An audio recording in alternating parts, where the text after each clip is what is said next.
네, 안녕하세요. 오늘은 정신질환과 케톤식에 대해서 하겠습니다. 여기서 정신질환은 신경학적 정신질환이고요. 신경학적이라는 것은 뇌세포와 관련이 있다. 뇌세포의 이상이 관련이 있는데 그 뇌세포의 이상이 케톤식으로 인해서 치유될 수 있다라는 것입니다. 케톤식이라는 것은 어렵게 생각하지 마시고 탄수화물 섭취량은 줄이는 거고 지질의 섭취량은 늘리는 것입니다.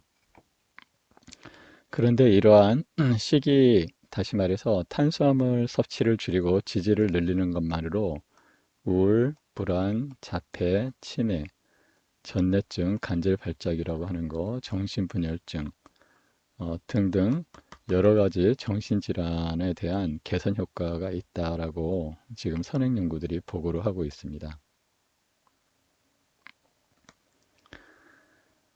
신경계는 우리가 알다시피 이 뇌와 척수를 중추신경계라고 하고요. 그리고 여기서부터 뻗어나온 이런 것들을 말초신경이다. 이렇게 이야기를 하고 있습니다. 신경계라는 것은 전기적 신호를 만들어내는 거다. 이렇게 볼 수가 있는데요. 인체의 신체 내부의 여러 가지 물리적인 자극, 물리적 신호들, 예를 들자면 뭐 온도 감각, 또 시각, 청각, 후각, 촉각 등 여러 가지 감각들을 전기적 신호로 변환을 시킵니다. 그래서 동일한 전기적 신호를 종합을 할 수 있는 거죠. 신호를 종합을 할 수 있고 다시 이제 운동신경이라든지 소화 효소라든지 또 다양한 기능으로서 신호를 내보낼 수 있습니다. 뇌 중추신경계인데요. 인체는 이 맥린이라는 사람에 의하면 맥린이라는 인물에 의하면 인간의 뇌는 세 개의 뇌로 되어 있다. 이제 이렇게 이야기합니다. 트리온 브레인이라고 이제 이야기하는데요. 삼위일체 뇌, 삼위일체 뇌 가설을 가지고 있습니다. 이 맥린이 이야기하는 주장하는 바는 우리가 보기에는 하나의 뇌지만 이 뇌는 첫 번째는 파충류뇌, 파충류가 처음에 이제 발달을 했고 진화론적으로 그 위에 이 변연계라고 하는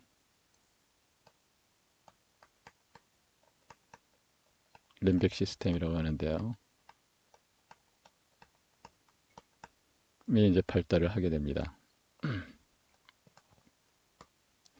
이 변연계는 초기 포유류 뇌라고도 하는데요.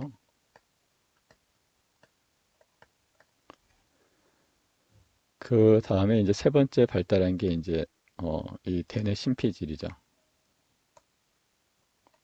후기 포유류 뇌,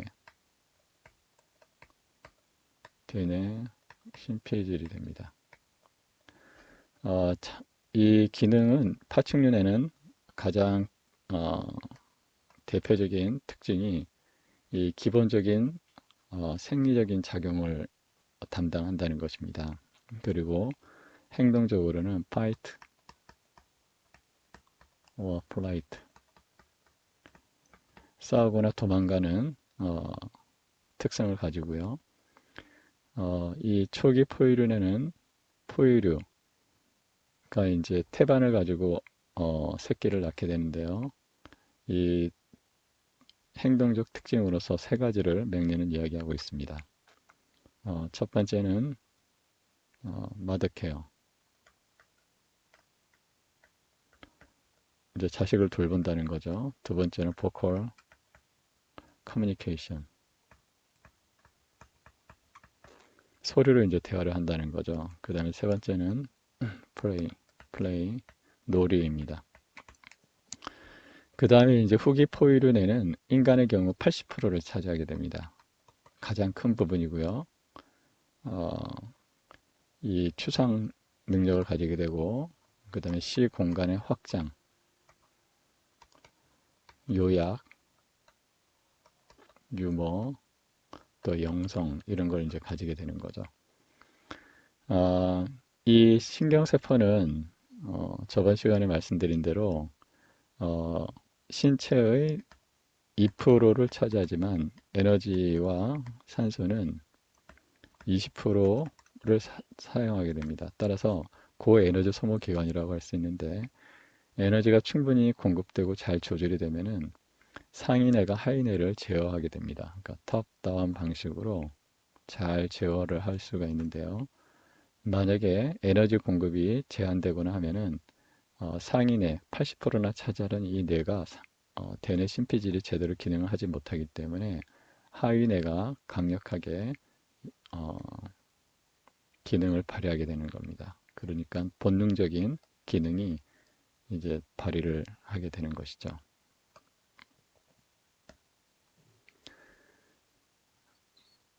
여기서 보시면은 우리가 뇌는 어, 신경으로 모두 채워져 있는 게 아니고요. 이렇게 가운데가 비어 있습니다. 이거를 뇌실이라고 하는데요. 뇌실이 좌측 뇌실, 우측 뇌실이 있고 가운데에 이제 또 뇌실이 있고요. 뇌실 주변에 있는 신경세포들을 뇌실 주변부 기관이라고 합니다.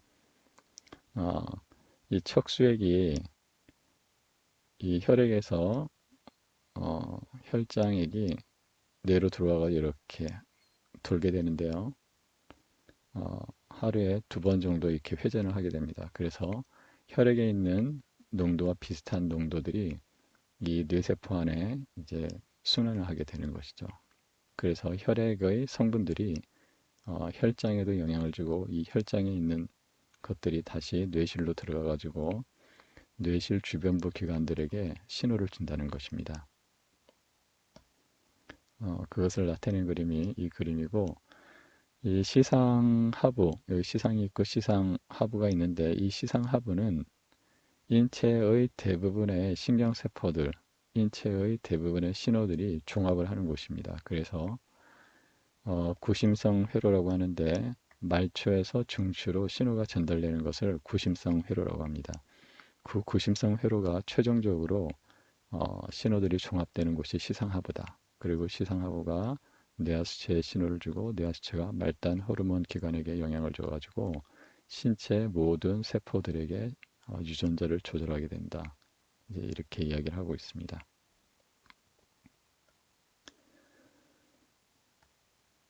이것은 이제 원심성인데요. 원심성이라는 것은 중추에서 말초로 신호가 전달되는 과정입니다. 그러니까 뇌가 있고 말초가 있으면은 구심성은 어, 이 말초에서 중추신경계로 올라가는 거고 원심성은 중추에서 말초로 내려가는 거 이렇게 이제 이야기를 할 수가 있는데요. 이 원심성 회로도 지금 시상하부가 중심적인 역할을 하고 있다. 이제 이렇게 이야기를 하고 있습니다. 그러면 우리가 이 신경 기능의 이상이 왜 어떻게 해서 정신질환을 관련을 가지고 있느냐, 영향을 줄 수 있느냐를 이해하기 위해서 먼저 우리가 알아야 되는 것은 신경세포가 무엇인가에 대한 또 신경세포가 어떻게 기능을 하고 있는 것인가에 대한 이해가 필요합니다. 신경세포는 어, 뇌세포는 크게 뉴런과 글리아 세포, 이제 글리아 세포로 이제 나눠질 수가 있는데요. 이 뉴런은 1천억 개 정도 되고요. 글리아 세포는 1조 개, 정도가 됩니다. 그래서 뇌세포는 총 1조 1천 개 정도가 되는데 이 뉴런은 어, 기능이 활동 전이를 만드는 것입니다. 이제 액션 포텐셜이라고 하는데요.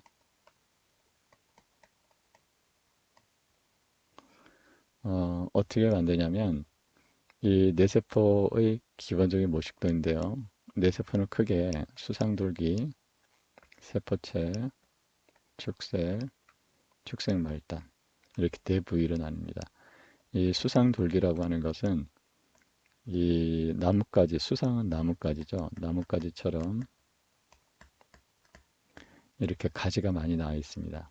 보통 하나의 뉴런에는 4,000개 내지 많게는 40만 개의 이 가지가 나 있다. 하나의 세포당.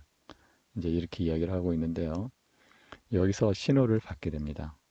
신호를 받게 되면 이 여러 군데에서 신호가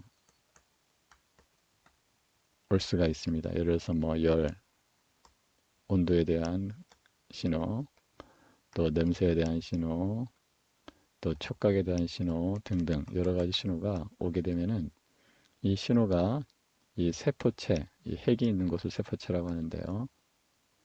이 세포체에서 신호를 모두 종합을 하게 됩니다.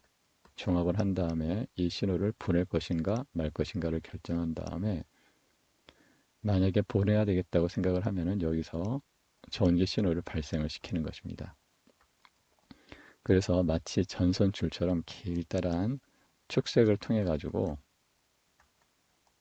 전기 신호가 계속 이동을 해서 이 말단으로 가게 되면 여기서 화학 물질, 우리는 이제 신경 전달 물질이라고 하는데요. 이 나오게 됩니다. 그러면 여기서 어떻게 전기 신호가 발생하냐 하는 것입니다. 그것은 세포 바깥은 나트륨 이온이 많고요. 이 세포 안은 칼륨 이온이 많습니다. 그래서 외부막을 0으로 기준했을 때 평상시에는 마이너스 70mV로 전압이 이 마이너스 쪽으로 가 있습니다. 그런데 이 신호에서 뚜껑이 열리게 되면은 바깥에 농도가 높던 나트륨이 안으로 들어오고 칼륨 이온이 높던 내부는 바깥으로 나와서 정비적 신호가 발생을 하는 것입니다.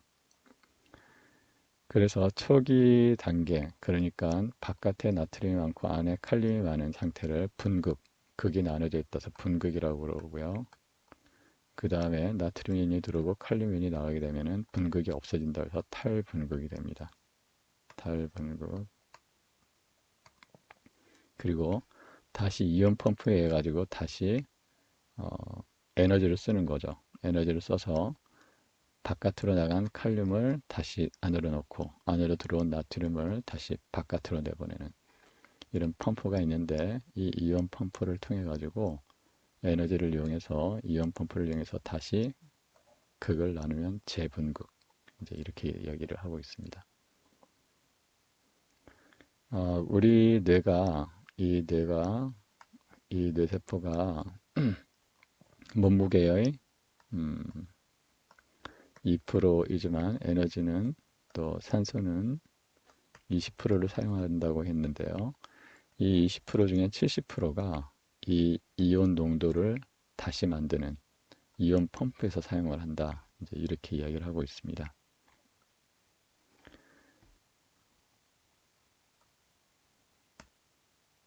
그래서 다시 모식도로 나타내는 것이 지금 나트륨 이온은 세포 밖이 142mmol인데 세포 내부는 10mmol입니다. 그래서 여기가 높고요.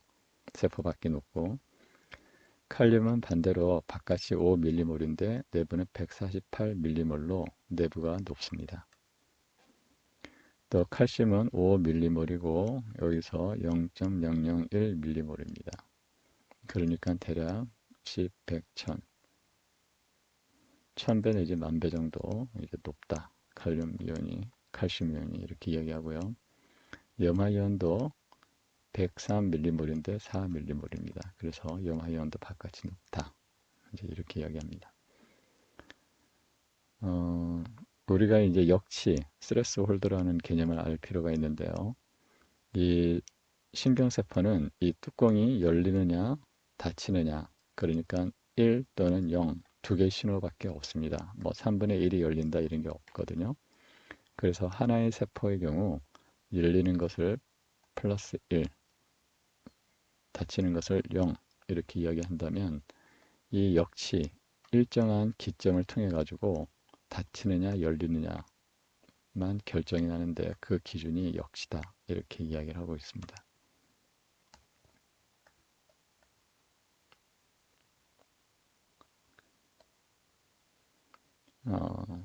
그 다음에 이 전기 신호가 이동을 할 때 지금 여기서 이온 채널이 열리게 되면은 전압이 발생을 하는데 그 전압이 옆으로 전달돼서 옆에 있는 이온 통로를 다시 열게 됩니다. 그래서 전압에 의해 가지고 이 뚜껑이 열리게 되는데요. 이거를 전압 의존성 이온 통로다. 이제 이렇게 이야기를 합니다. 그러니까 이온 통로는 크게 두 가지가 있는데 하나는 이렇게 전압에 의해서 저희가 핸드폰이나 또 이 리모트 컨트롤러 같은 것들이 전압을 발생하는 거죠. 그래서 그 전압에 의해서 이온 옆에 있는 이온 통로가 하나씩 하나씩 이렇게 열리게 되는데 이것을 전압 의존성 이온 통로라고 하고요.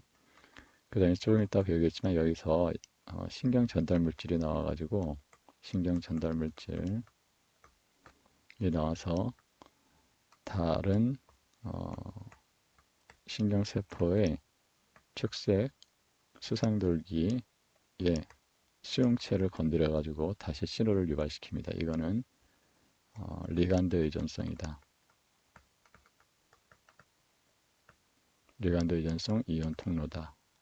이렇게 이야기를 하고 있습니다. 그래서 이온 통로는 크게 전압 의존성 이온 통로가 있고 두 번째 리간드. 리간드는 작은 분자라는 뜻입니다. 작은 분자. 이온 통로 두 개가 있다. 이제 이렇게 이해를 하시게 되면 됩니다. 그런데 초기 신경세포가 발생할 때는 전압이 발생하면 그 옆에 있는 이온 통로가 또 열리고 다시 이 전압이 발생하면 또 옆에 있는 이온 통로가 열리고 그래서 이것을 continuous conduction에서 연속 전도다 이제 이렇게 이야기를 합니다. 속도는 대략 1초에 1mm 그러니까 1초에 1m를 이제 이동을 하는 속도를 가지게 되었죠. 이거를 이제 무수신경이다. 이제 이렇게 이야기하고요. 그 다음에 이 고등동물로 들어가면서 이 축색 주위를 지질로 둘러싸게 됩니다. 이렇게 코팅을 하는 거죠. 쉽게 말해서 이렇게 지질이 마치 종이에다가 펜을 넣고 들들들 말듯이 이렇게 말게 되는데 작게는 뭐 7회, 좀 큰 신경세포는 130회까지 둘둘둘 말게 됩니다. 이렇게 말게 되면 일종의 절연 효과가 나타나는 거죠. 절연. 그리고 여기에 산재되어 있던 신경 이온 통로들이 전압 의존성 이온 통로들이 한 군데 밀집하게 됩니다. 그래서 이 고등 동물로 가면은 이것을 이제 미엘린 수초라고 하는데요. 미엘린 수초가 절연을 하게 되면서 신경 신호가 이렇게 뛰어넘게 됩니다. 그래서 이거를 도약 전도다. 이제 이렇게 이야기를 하고요. 이온 통로의 개수도 마이크로 제곱미터당 110개 무수신경의 경우 그런데 유수신경은 1만 1000개 대략 100배 정도 증가를 하게 되는 거죠. 이온 통로가 한꺼번에 열리니까 전압도 훨씬 크게 이제 발생을 하는 겁니다. 그리고 이동도 이렇게 뛰어넘게 되는데 이로 인해서 속도가 초당 100m가 된다. 이제 이렇게 이야기를 하고 있습니다.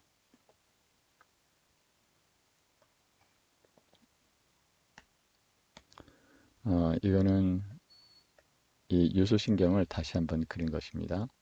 그래서 수상돌기에서 신호를 받으면 여기서 신호가 이렇게 도약을 해서 전달이 된다. 그리고 이 축삭이 있는데 이 지질미엘린이 이렇게 둘둘둘 감싼다. 작게는 7회, 많게는 130회까지 이렇게 감게 되는데 만약에 지질이 부족해서 이 필수 지방산이 중요한데요. 이 필수 지방산이 결핍이 되면은 이 미엘린 수초가 적게 되는 거죠. 적게 되면 이제 여러 가지 정신질환을 일으킬 수도 있다. 이렇게 이야기를 하고 있습니다. 단적인 이제 비교가 나오는데요. 유수신경과 무수신경을 비교해 보면 신경 전달 속도는 유수신경이 1초당 100m, 무수신경은 1초당 1m. 그러니까 갑각류 이하에서는 거의 무수신경이고요. 그 이상에서부터 유수신경이 조금씩 등장을 하게 됩니다. 그 다음에 상대적인 신호의 생성 속도는 유수신경이 34다. 무수신경을 1로 기준했을 때 34배나 증가를 한다. 이제 이렇게 이야기하고요. 정보 처리 용량도 무수신경을 1로 했을 때 거의 3000배 이상 많은 양을 발생을 시키게 됩니다. 또 반면 신경 신호를 전달하는 데 필요한 에너지의 상대량은 유수신경이 1만큼 든다면 무수신경은 5000배나 많이 필요하게 됩니다. 동일한 정보를 전달한다 하더라도. 또 신경세포의 지름 상대량이 유수신경이 1이라면 무수신경은 400배나 굵어야 된다. 이제 이렇게 이야기를 하고 있습니다. 따라서 이 지질 미엘린이 얼마나 중요한가에 대해서 우리가 이제 짐작을 해볼 수가 있는데요.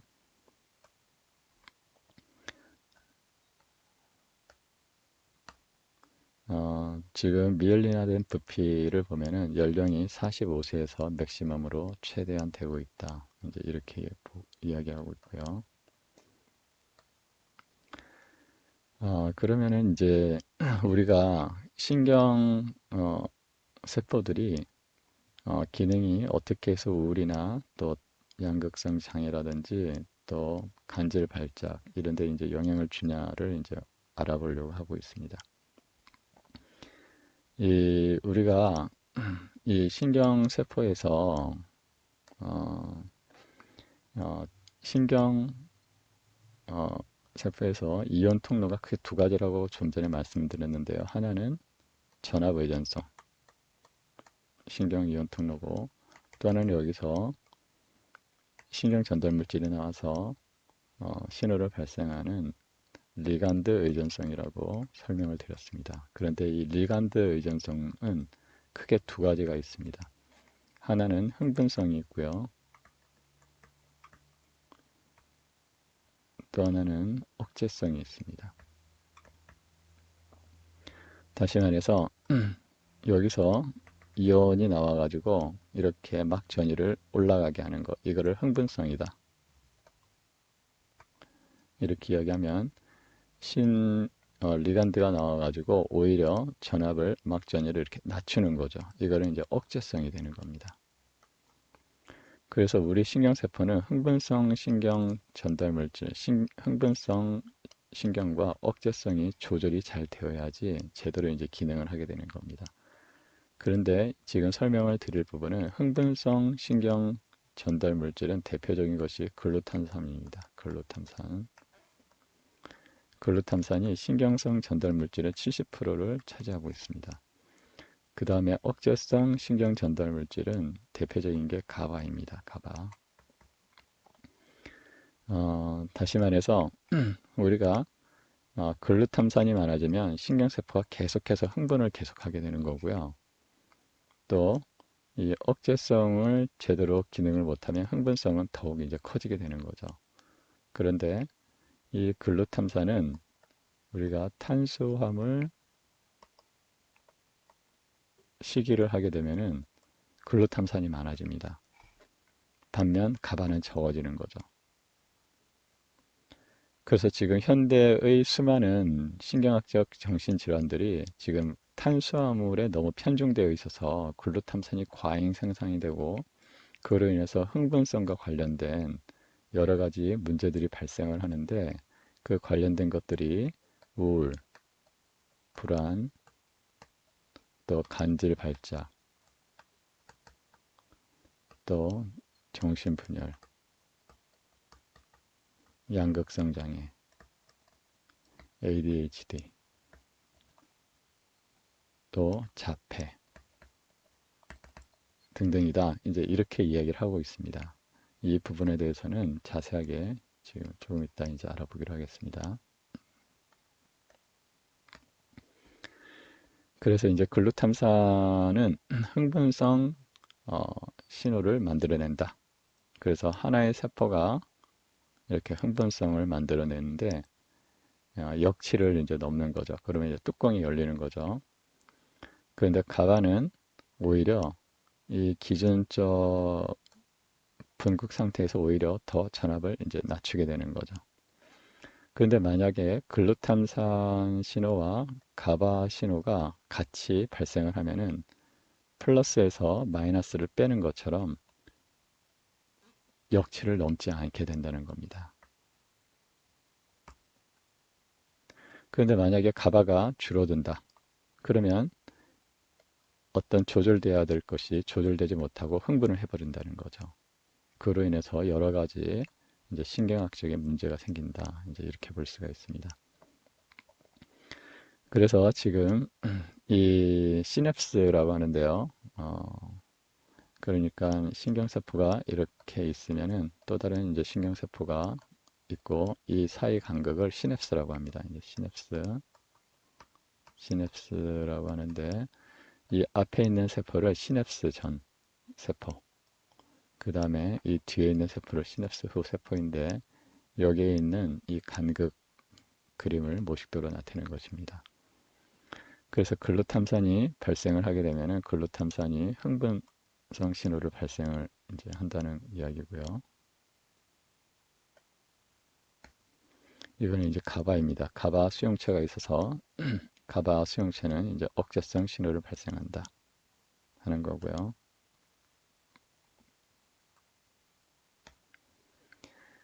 그러면 여기서 이제 그림을 보시면은 여기서 이 파란색으로 나타낸 거는 이제 가바 억제성 이제 신호이고 그 다음에 적색으로 나타낸 건 흥분성 신호인데요. 이 하나의 신경세포에서 이 흥분성과 억제성이 이제 동시에 이제 전달될 수 있는 거죠. 그래서 흥분성, 억제성,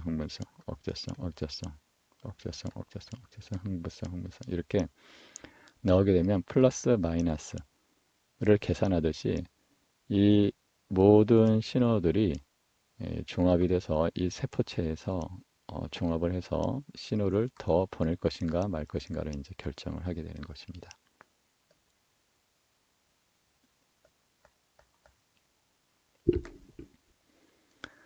그래서 이제 이 흥분성 신호의 경우에도 위치에 따라서 예를 들어서 1, 2, 3, 4 세포가 있으면 1, 2, 3, 4가 이제 발생을 하게 되면 1에서 먼저 발생을 하는데 이 세포체에 더 가깝죠. 그러니까 신호가 이제 이런 식으로만 이제 서메이션 합계가 되는데요. 반대로 4, 3, 2, 1 하면은 4에서 이제 신호가 가다가 3에서 오고 2에서 오고 1에서 오서 합쳐가지고 이제 피크가 더 올라간다는 거죠. 이 뇌세포를 보면은 이제 여기서 파란색이 가바 억제성 신경회로고요. 이 적색이 글루탐산의 흥분성 신경회로를 그린 건데요. 여기서 보시면은 이 글루탐산이 있는 곳에 가바들이 이렇게 산재해 있어가지고 신호를 적절하게 제어한다는 것을 이제 알 수가 있습니다. 특히 이 부위가 이제 변연계 부위인데요. 이 변연계가 주로 담당하는 것은 기억, 해마에서 기억 같은 걸 담당하고요. 편도에서 뭐 공포라든지 불안 이런 걸 이제 담당을 하게 되는 거죠. 공포, 불안 이런 거 이제 편도에서 이제 하고요. 기억은 해마에서 하고요. 근데 여기서 이제 흥분성 신호와 이제 억제성 신호가 매우 밀접하게 이렇게 관련이 돼 있다, 연결돼 있다는 것을 이제 볼 수가 있고요.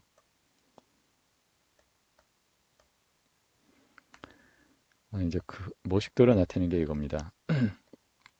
그러니까 지금 우리가 과거에 1만 년 전 이전에 원시 시대에는 지질과 탄수화물 시기가 균형을 이루고 있었다는 것입니다. 그러니까 이, 이 가바를 우리가 이제 연두색으로 표현했고 글루탐산을 적색으로 표현했는데요. 이 시기가 균형을 이룸으로 인해서 신경학적으로도 건강한 상태가 유지가 되었다는 것입니다. 그런데 이 탄수화물 중심 시기가 되면서 우울증, 전뇌증, 간질발작, 충동 제어 장애, 조절 장애, 조현병, 정신분열증, ADHD, 또 폭력 성향, 기타 대사 관련 신경성 정신질환들이 무수히 생기고 있다. 이제 이렇게 이제 이야기를 하고 있습니다.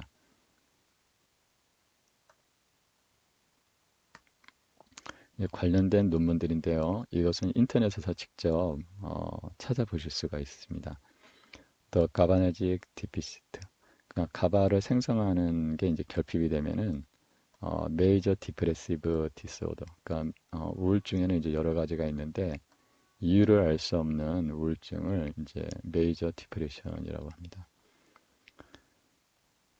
그래서 가바가 이제 생성이 결핍이 되면은 주요 우울증이 많이 증가를 한다. 이제 이렇게 이야기를 하고 있는 거고요.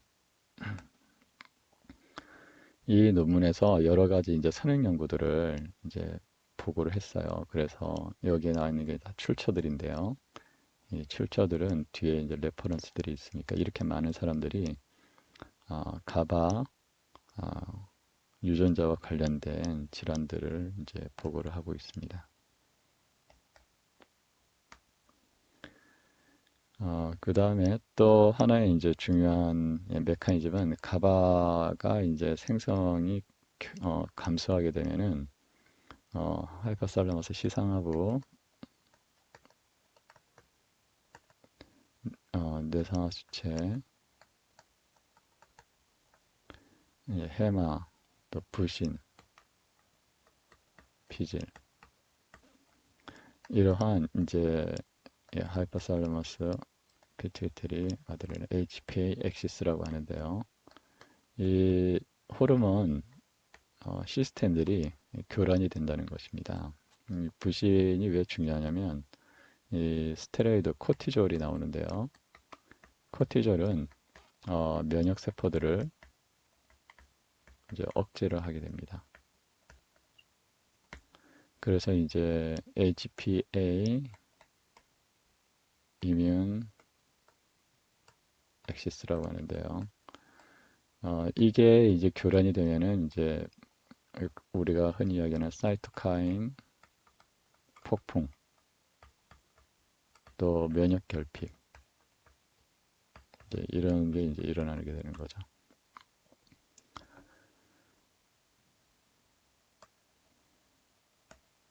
이제 가바가 이제 특히 중요한 건 이제 성장기에 이제 중요한데요.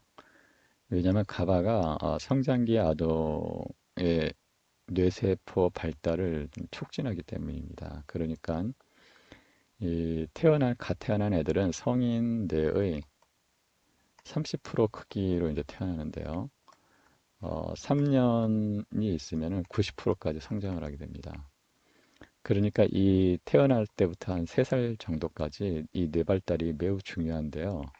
이 뇌발달을 관련이 있는 게 이제 가바라는 것입니다. 그래서 이 1세에서 3세까지 글루탐산, 그러니까 탄수화물 중심 시기를 했을 때 이 글루탐산은 증가를 하고 가바가 감소를 하게 되면서 뇌 발달에도 이제 부정적인 영향을 줄 수 있다. 이제 이런 이야기를 하고 있는 거고요. 어, 가바 결핍, 마우스 쥐를 가지고 실험을 해보면은 우울증이 이제 생긴다. 이런 논문이고요. 또 가바의 결핍은 성인의 해마 뉴런의 생존을 감소시켜요. 그러니까 이제 이 해마가 이제 기억과 관련이 있다고 하지 않았습니까? 또 가바 결핍은 HPA 엑시스 시상하부 뇌하수체 부신 축을 과잉 흥분시켜요.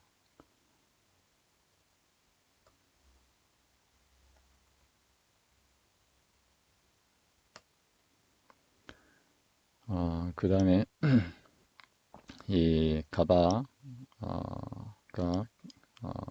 손상이 되면은 이 무드 디스오더 감정 손상이 일어난다. 초기 어린 시절부터 하는 거고요.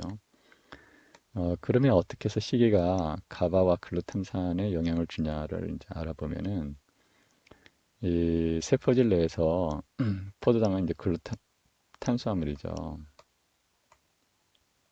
탄수화물이 이제 포도당, 육탄당, 하나, 둘, 탄수가 6개잖아요. 하나, 둘, 셋, 넷, 다섯, 6개를 잘라가지고 이 피부로 산 두 분자를 만들면은 얘들이 아세틸코에이라는 걸로 이제 변환을 하는데요. 이 아세틸코에이는 탄수가 2개입니다. 그런데 피르부산이 옥살 아세트산으로 변환을 해가지고 2개와 4개가 결합하면 6개인 시트르산으로 변합니다. 그래서 이게 계속해서 이제 여기서 CO2가 하나 나오고 CO2가 나오면서 탄소 2개가 줄어들면서 탄소 4개가 돼서 다시 이렇게 회전을 하게 되는데요. 이때 이제 에너지가 계속 발생을 하게 됩니다. 이걸 이제 TCA 사이클이라고 하는데요. 예, 탄수화물을 먹으면 탄수화물하고 단백질이 옥살 아세트산을 계속 공급을 하고 또 아세틸코A가 결합을 해가지고 시트르산 이렇게 계속 이제 회전을 하게 되는 거죠. 그래서 에너지를 계속 만들어내게 되는데 이 지질은 피르부산을 거치지 않고 바로 아세틸코A를 만듭니다. 그래서 우리가 탄수화물 시계를 계속하게 되면 여기서 글루탐산, 알파 케토글루타르산이 글루탐산으로 변하는데요. 글루탐산이 계속 증가를 하게 되는 거죠. 근데 만약에 이제 탄수화물 시계를 줄인다 하면은 지질에서도 베타산화라고 해서 2개씩 이제 잘라가지고 아세틸코에이를 만드는데요. 아세틸코에이가 많아지면서 아세토 아세틸코에이, 아세토 아세테이트, 베타 하이드록시프트리산 해서 케톤체가 많이 만들어지게 됩니다. 케톤체가 이제 가바를 이제 만들게 되는 거죠.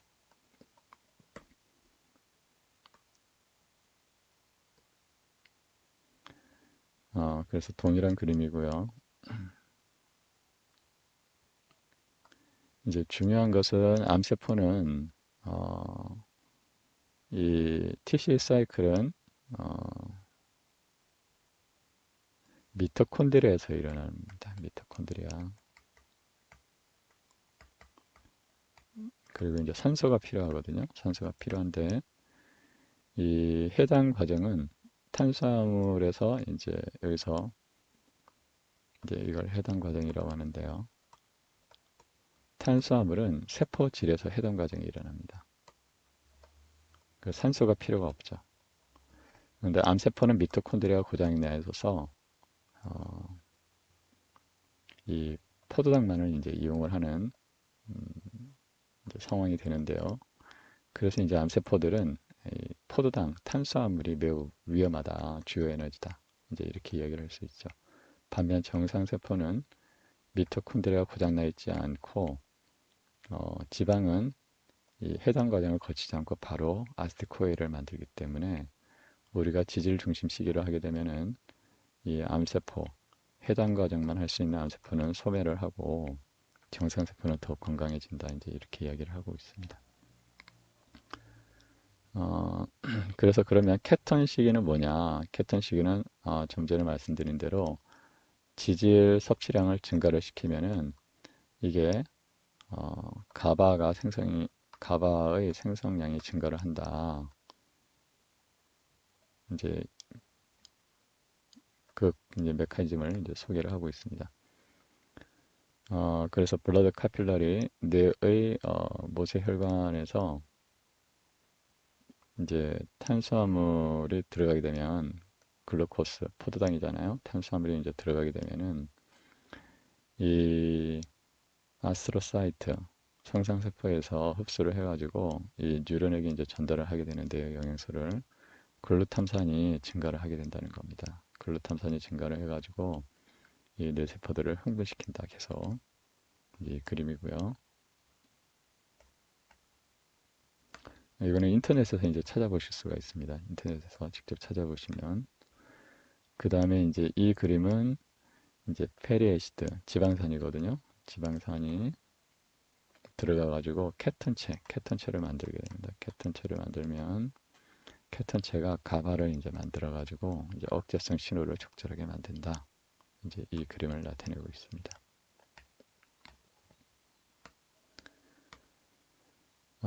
그래서 감마 아미노프틸산이 가바거든요. 가바가 여성의 우울증에 어떤 역할을 하냐? Depression is a common psychiatric disorder. 그러니까 우울증은 세계에서 2위의 질병입니다. 유병률이. 다양한 인자들이 우울증에 이제 관련이 있는데요. 어, 이 논문에서는 가바, 감마 아미노부티릭 애시드가 이 우울증에 이제 중요한 역할을 한다. 특히 여성에게 있어서 이제 이렇게 이야기를 하고 있습니다.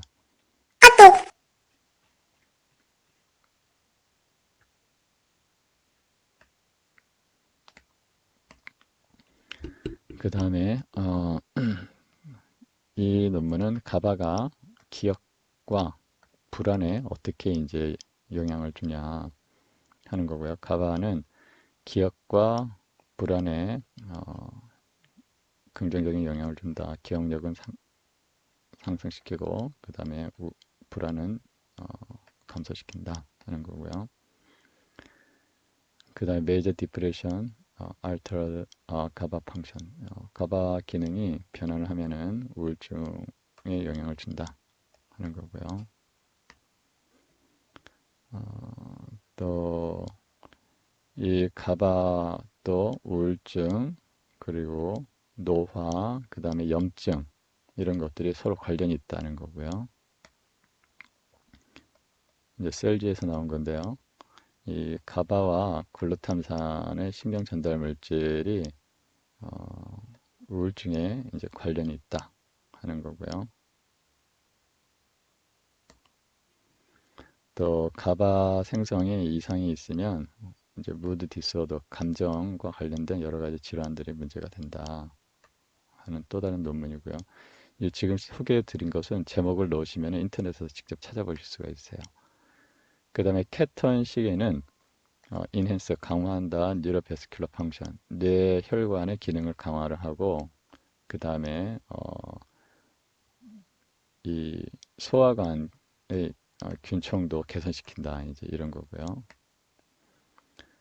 그 다음에 이제 이거는 컨트롤 이제 탄수화물 식이죠. 탄수화물 식이를 할 때하고 케토제닉 다이어트 케톤식을 했을 때 뇌가 훨씬 밝아지더라. 그 다음에 하이퍼살라머스 시상하부에서도 뇌 혈류량이 컨트롤 탄수화물 시기를 할 때보다 케톤 시기를 할 때 훨씬 이제 더 기능을 잘 하고요. 또 이제 여기서도 이제 특정한 뇌에서 이제 기능이 더 잘하고 탄수화물 시기를 했을 때 뇌혈관이 이런데 케톤 시기를 하면 혈관이 훨씬 밝아졌죠. 혈액 흐름이 많아졌다는 거죠. 빨라지니까. 그 이유는 이제 저번에도 말씀드렸다시피 케톤체라는 자체가 알킬기가 있고 카르보닐기가 있는데 이게 수용성이고 이게 지용성이라 가지고 이 혈액 흐름 혈액에서도 잘 이동을 하고 그다음에 세포막도 잘 통과를 한다. 세포막은 지용성이니까 이제 이런 특성이 있다라고 이제 생각하고 있습니다. 또 이제 여기서 보면은 다이어트 효과도 있다. 그래서 컨트롤 이게 이제 탄수화물 식이잖아요. 그 다음에 이건 케톤식인데 이렇게 웨이트, 몸무게가 케톤 시기를 할 때 훨씬 이제 좋아진다. 이렇게 이야기를 하고 있는 거고, 그 다음에 케톤체하고 혈당이 이제 반비례 관계다. 케톤체가 증가하면 혈당 소모량이 줄어든다. 그러니까 이제 당뇨 개선 효과도 자연스럽게 얻어내는 거죠. 어, 이 케톤 시기가 이제 그 자폐아 개선을 하는데 그게 이제 가바와 관련이 있다는 겁니다. 그래서 먼저 이 백신이라는 거는 이 항원, 미생물 조각, 그 다음에 보존제로 이제 수은 같은 거나 페놀, 그 다음에 면역 증강제라는 걸로 이 알루미늄을 지금 대부분 쓰고 있습니다. 그리고 첨가제나 안정제로 이제 죽은 태아의 인체 혈청 알부민 같은 걸 이제 쓰고 있는데요. 문제는 이제 지금 상당히 많은 수의, 그러니까 1980년대에는 저희가 20회 정도 예방접종을 받았다면 지금 2020년에는 70회 정도를 받고 있다고 합니다. 그래서 그만큼 많은 알루미늄이 인체에 이제 축적이 되고 특히 뇌세포에 이제 저장이 되게 되는데 이로 인해서 이제 여러 가지 문제를 만들고 있다. 특히 생후 18개월 아이들이 맞는 백신의 양이 4,925 마이크로그램 정도로 매우 많아졌다. 특히 이제 수은이 줄어들고 대신 알루미늄이 증가하면서 더욱 이제 문제가 심각해졌다. 이제 이렇게 이야기하고 지금 1983년에 이 정도의 백신을 맞았다면 2016년에는 이렇게 많은 백신이 이제 지금 맞고 있고요. 우리 어린이들이 또 2016년에 추가된 거 이런 것들이 이제 나와 있습니다. 그리고 점점 많아질 거다. 특히 지금 뭐 감기, 그죠? 독감 이런 것으로서 계속 맞게 하고 있잖아요. 여기에 모두 알루미늄이 포함되어 있다. 그만큼 인체에 저장이 많이 되고 있는데요. 이 알루미늄이 가바 수용체를 교란시킨다는 겁니다. 그래서 알루미늄이 가바 수용체를 교란시킴으로 인해 가지고 여러 가지 치매라든지 기억, 메모리, 또 자폐 이제 이런 게 증가를 하고 있다라고 이제 보고를 하고 있는 것입니다. 실제로 실험을 해보면은 가바로 신경세포를 자극을 했을 때 이렇게 억제성 신경세포가 신호가 이렇게 나와야 되는데요. 만약에 알루미늄을 가하면은 그 신호가 훨씬 깊어지고 이 시간도 지연이 많이 되게 됩니다. 그로 인해서 정상적인 뇌세포의 기능이 어려워진다. 이제 이렇게 보고를 하고 있고요. 이거는 인터넷에서 직접 다운 받아서 보실 수가 있어요. 그 다음에 가바 얼론, 가바 혼자 있을 때는 이런데 그 다음에 알루미늄을 가면은 이 신호가 더욱 길어진다, 깊어진다 하는 거고요. 그 다음에 The Role of Alteration of Glutamic Acid, 글루탐산과 가바가 학습에서 이제 영향을 가지고 있는데요. 알루미늄에 의해서 이제 영향을 받는다는 겁니다. 메모리 임페어, 그러니까 기억 손상 이제 일어난다는 거죠. 그러니까 글루탐산과 가바가 적절하게 조율을 해야지 마치 자동차가 있으면은 제대로 달리려면 핸들이 있고 그 다음에 브레이크, 그 다음에 가속 페달과 브레이크가 적절하게 조절을 해야지 사고가 나지 않고 원하는 목적지를 가게 되는데요. 지금 알루미늄이 이 기능들을 전부 다 손상을 시킨다는 것입니다.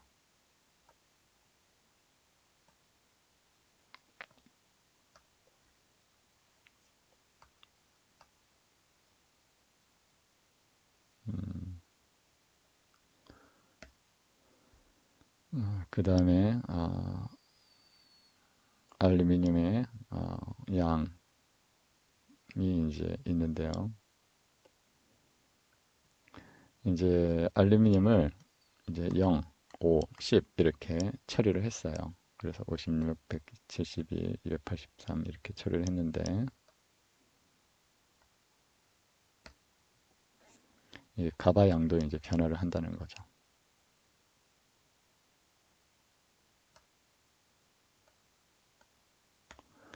특히 이제 우리가 빠뜨릴 수 없는 것이 이제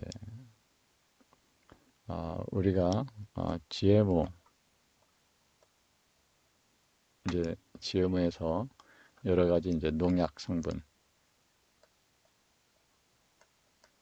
특히 이제 글리포세이트가 이제 문제가 되는데요. 이 글리포세이트는 세계에서 가장 많이 생산되는 농약입니다. 중국에서 세계 생산량의 절반을 차지하고 있는데요. 몬산토에서 GMO를 만들었는데 이 글리포세이트에 대한 저항성을 가진 GMO를 만들었죠. 그래서 1995년에 FDA에서 승인을 받았고요. 20년 후 2015년에 WHO에서 발암물질로 지정을 했습니다. 현재 우리나라에서 계속 사용하고 있고요. 발암물질로 지정됐는데 문제는 이 글리포세이트가 이 전자 전달계, 그러니까 우리가 에너지 생성은 해당 과정, 그 다음에 TCA 사이클, 전자 전달계 세 개로 나누는데 이 전자 전달계의 시토크롬이 중요한 역할을 하는데 이 시토크롬을 손상시킨다 하는 것입니다. 그래서 이제 여러 가지 정신질환이 에너지 감소와 관련이 있는데 어, 이 문제가 있을 수 있다라는 것이고요. 경청 입수 감사합니다. 종합을 다시 한번 하자면은 가바와 글루탐산의 밸런스가 건강한 정신에 이제 도움이 되는데 지금은 어, 탄수화물 시기를 너무 많이 하고 그러므로 인해 가지고 가바양은 줄어들고 글루탐산은 증가함으로써 우울, 불안, 또 ADHD, 또 자폐, 정신분열, 또 간질 이런 것들이 많이 생기게 되었다. 이제 이렇게 이야기를 할 수 있습니다. 그래서 여러분이 만약에 여기에 대해서 궁금하시면 직접 좀 전에 알려드린 논문을 직접 찾아보실 수가 있고요. 이 가바를 증가하는 시기는 케톤식인데 이름은 어렵지만 시기는 간단합니다. 탄수화물 줄이시는 거죠. 그러니까 밥, 밀가루 이런 거 이제 줄이시고요. 떡 특히 떡, 또 라면, 과자 이런 거 줄이시고 대신 견과류, 종실류 이런 걸 이제 콩을 많이 드시면 좋습니다. 견과류는 이제 뭐가 있을까요? 피칸, 호두, 마카다미아, 또 캐시넛 이런 게 있고요. 종실류는 잣, 또 해바라 들깨 아주 좋죠. 이런 게 있고요. 콩, 대두 이런 것이 지질 함량이 많습니다. 감사합니다.